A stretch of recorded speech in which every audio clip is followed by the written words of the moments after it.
masih banyak beras-beras sisa import yang lalu di dalam gudang Bulog itu yang sudah banyak putunya gitu ya. Itu mohon tolong segera diapakanlah beras ini. Mungkin sudah kalau untuk dikonsumsi manusia sudah tidak layak lagi. Soeharto temukan beras impor berkutu.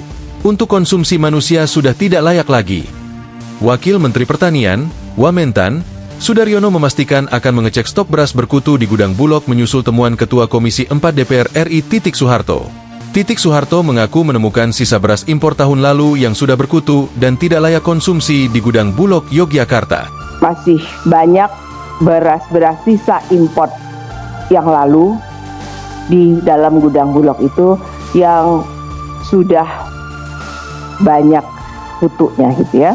Itu mohon tolong segera diapakanlah beras ini. Mungkin sudah kalau untuk dikonsumsi manusia sudah tidak layak lagi. Mohon segera dimanfaatkan beras import ini. Kata Titik dalam rapat kerja bersama Kementerian Pertanian, Kementan, Selasa, 11 Maret 2024. Titik lantas meminta penjelasan kepada pemerintah terkait nasib beras tersebut. Pada tahun lalu, pemerintah memutuskan melakukan impor beras sebanyak 3,6 juta ton. Impor ini untuk memenuhi cadangan beras pemerintah, CBP, 2024 dan carryover di awal tahun 2025. Diapakanlah beras ini. Mungkin sudah kalau untuk dikonsumsi manusia sudah tidak layak lagi. Mohon segera dimanfaatkan beras import ini. Tutur Titik. Diketahui beras berkutu itu ditemukan Titik saat melakukan kunjungan kerja ke gudang Bulog di Yogyakarta. Ini kita lagi cek. Saya kan kebetulan juga Dewan Pengawas di Bulog. Saya lagi cek ke sana. Kita cek kualitasnya seperti apa.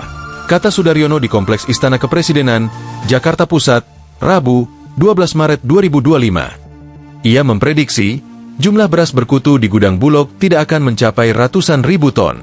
Sebab, Bulog berperan sebagai penyimpan stok cadangan pangan sekaligus penyeimbang harga.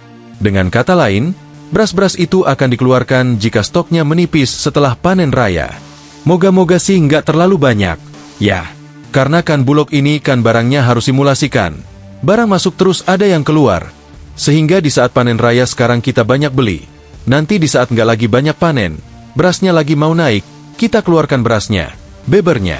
Lebih lanjut ia memastikan, beras-beras berkutu itu tidak akan disalurkan kepada masyarakat. Pihaknya bakal mengalihkan beras berkutu untuk kebutuhan lain, termasuk opsi untuk pakan ternak. Harus ada cara lain, apakah untuk pakan ternak atau apa? Total beras yang berkutu, nggak banyak sih, nggak banyak.